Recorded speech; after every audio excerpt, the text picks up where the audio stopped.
kembali lagi di Dita Channel. Nah, sebelum lanjut ke video, silakan di like, komen, dan subscribe.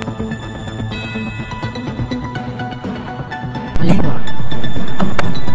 3, 2, 1.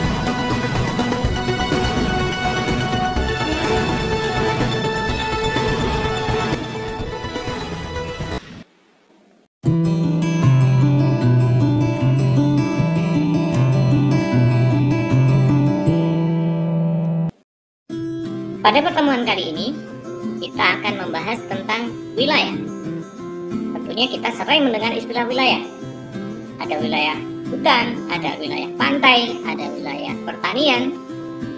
Tapi, apa sih yang sebenarnya dimaksud dengan wilayah? Wilayah atau region merupakan ruang di permukaan bumi yang memiliki ciri atau karakteristik tersendiri yang membedakan dari wilayah-wilayah sekitarnya. Secara ukuran, wilayah memiliki berbagai variasi, baik dari segi luasnya ataupun dari segi yang lain. Wilayah tersebut terdiri dari berbagai komponen. Ada komponen biotik, abiotik, dan budaya. Yang termasuk dalam komponen biotik atau makhluk hidup, di dalamnya ada manusia, hewan, ataupun tumbuhan. Sedangkan komponen abiotik meliputi tanah, air, dan udara.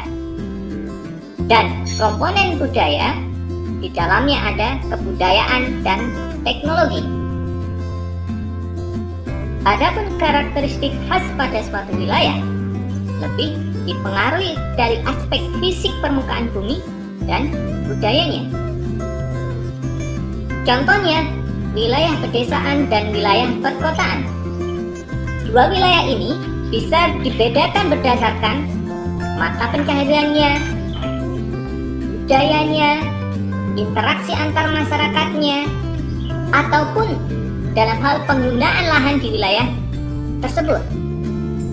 Selanjutnya, menurut Hudson, Glassos, dan Huisman, wilayah dibagi menjadi dua kategori, yaitu wilayah formal dan wilayah fungsional.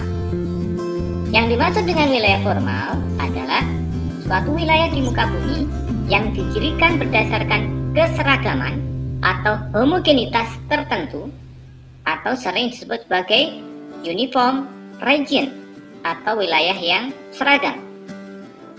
Pada umumnya, wilayah formal didasarkan pada kesamaan topografi, jenis batuan, iklim, jenis vegetasi, maupun aktivitas manusianya.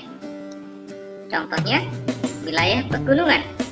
Wilayah pegunungan mempunyai keseragaman berupa morfologinya, yaitu ketinggian dan kemiringan lereng. Berbeda dengan wilayah pertanian. Kriterianya berdasarkan pada jenis tanaman dan pengolahan lahannya. Jadi bisa kita simpulkan, karakteristik tipe wilayah formal meliputi yang pertama, tipe homogenitas atau disebut juga homogeneous region, formal region, ataupun uniform region. Yang kedua, bersifat statis. Yang ketiga, tidak aktif. Yang keempat, terbentuk karena adanya keseragaman atau kesamaan baik kriteria fisik atau sosial. Dan yang kelima, wilayah inti umumnya terdapat di bagian tengah. Selanjutnya, mengenai wilayah fungsional. Wilayah ini adalah wilayah yang banyak diatur oleh beberapa kegiatan dan saling terkait, ditandai adanya interaksi dengan wilayah sekitarnya. Misalnya, wilayah Jabodetabek secara fisik memang berbeda atau heterogen, namun secara fungsional saling berhubungan dalam memenuhi kebutuhan hidup di setiap wilayahnya. Di situ bisa kita lihat pusat kegiatan utamanya adalah di Jakarta, sedangkan wilayah-wilayah sekitarnya seperti Bogor, Tangerang, Bekasi sebagai penopang kegiatan di Jakarta.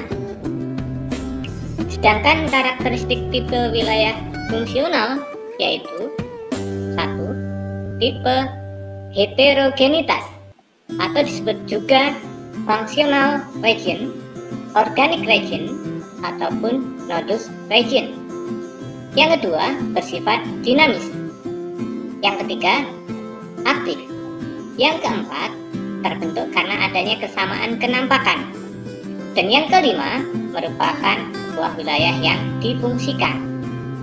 Selain itu, wilayah fungsional itu mempunyai beberapa ciri-ciri. Yang pertama adalah adanya arus barang, gagasan, dan manusia.